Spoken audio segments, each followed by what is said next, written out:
Hello everyone. आज के video में हम बात करने वाले हैं कि पावर पॉइंट में किस तरह से आप वेन डायग्राम बना सकते हैं। ये है तो डेटा रिप्रेजेंटेशन के लिए, बट ये बहुत अच्छा ग्राफिक रिप्रेजेंटेशन भी है किसी भी इंफॉर्मेशन के लिए।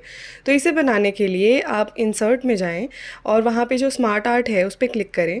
अगर यहाँ पे ऑल सिलेक्टेड है तो आप कर्सर को नीचे लेके आए तो एक रिलेशन का ऑप्शन होता है, उसके अंडर आपको I think second last row में मिल जाएगा।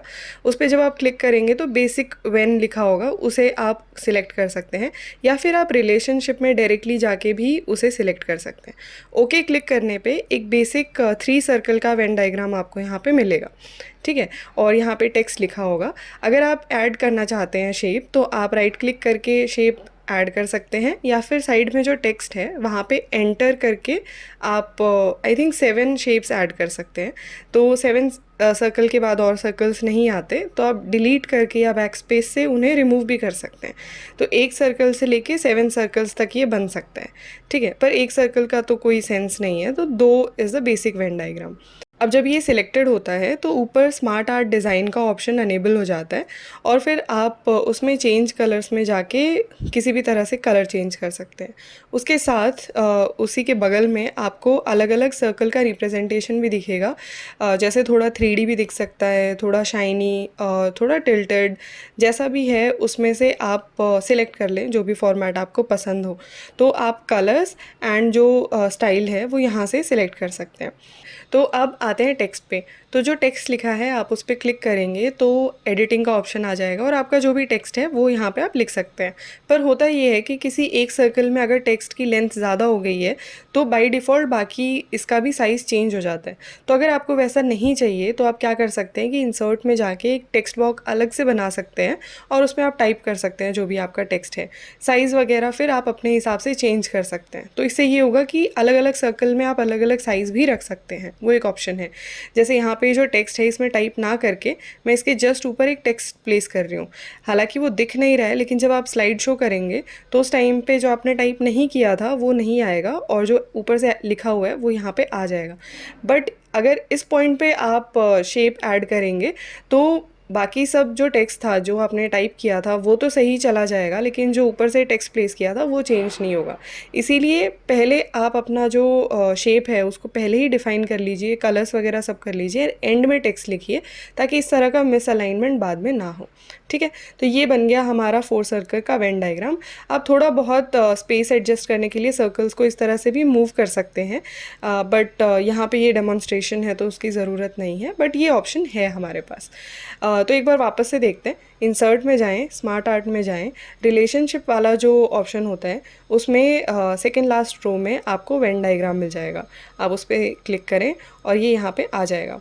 आप यहाँ पे जो भी आपका फाइनल नंबर ऑफ़ सर्कल है उसको बनाएं, और फिर आप उसका जो कलर है वो चेंज कर सकते हैं। आप उसको 3D 2D जो ऑप्शंस हैं उनको चेंज कर सकते हैं, लेकिन यहाँ पे जो बीच में इंटरसेक्शन कलर है वो चेंज नहीं कर सकते। तो इसे चेंज करने के लिए आप इसे 2 बार अनग्रुप करें। ठीक है, तब ये हो गए एकदम सेपरेट सर्कल्स। फिर जितना आपको स्पेस चाहिए उसको ओवरलैप करें, दोनों को सिलेक्ट करें, शेप फॉर्मेट में जाएं, मर्ज शेप्स में जाएं एंड फ्रैगमेंट पे क्लिक करें।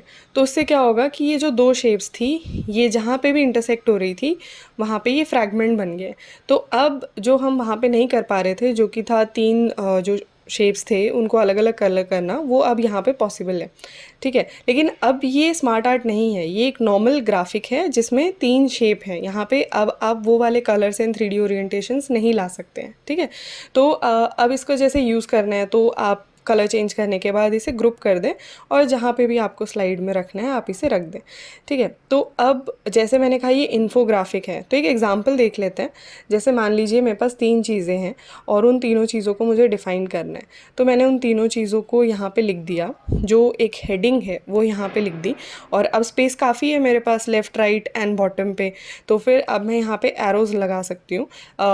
एरोज़ को प्रॉपरली प्लेस करने के बाद हमारे पास जो स्पेस है उसमें हम यहाँ पे टेक्स्ट ऐड करेंगे। फ़िलहाल मेरे पास कोई टेक्स्ट नहीं है तो इसीलिए मैंने ये बॉक्सेस बना दिए हैं यहाँ पे, बट ये एक स्पेस मान लीजिए आप जो असाइंड है हमारी टेक्स्ट लिखने के लिए। ठीक है, तो ये आप बाद में एनिमेट भी कर सकते हैं क्योंकि इंडिपेंडेंट पोजीशंस हैं, तो आप जैसा प्रेजेंटेशन में बोलना चाहें उस तरह से ये एनिमेट हो जाएगा। यहाँ पे अब देखते हैं, अगर मुझे इसमें चेंजेस करने हैं तो आप राइट क्लिक करें और इसे अनग्रुप कर दें, तो वापस से 3 शेप्स आ गई आपके पास। तो अगर आपको ओपेक कलर्स नहीं अच्छे लग रहे हैं तो फिर आप ग्रेडियंट फिल भी कर सकते हैं। ग्रेडियंट फिल में जाने के बाद आपके पास ये जो ऑप्शंस आते हैं इसमें किसी भी डायरेक्शन का ग्रेडियंट ले सकते हैं और इससे आप अपने स्लाइड के बैकग्राउंड और प्रेजेंटेशन के हिसाब से कलर चेंजेस कर सकते हैं। अगर आपको कलर्स नहीं चाहिए तो फिर आप शेप में जाके जो शेप फिल है उसे नो फिल या वाइट फिल कर दीजिए और सिर्फ आउटलाइन रखिए। बट आउटलाइन अगर हम रखेंगे तो वो मर्ज हो जाएगी हमारी सेंटर शेप के साथ, तो इसीलिए आप थोड़ा सा शेप को थोड़ा मूव भी करा सकते हैं ताकि ये जो गैप है ये रिप्रेजेंट करे कि ये 3 अलग चीज़ें हैं। अब इसका इस्तेमाल बेस्ट होगा एनिमेशन के साथ, जैसे जब एनिमेट करेंगे आप इसे शेप्स को तो ये बहुत अच्छे लगते हैं।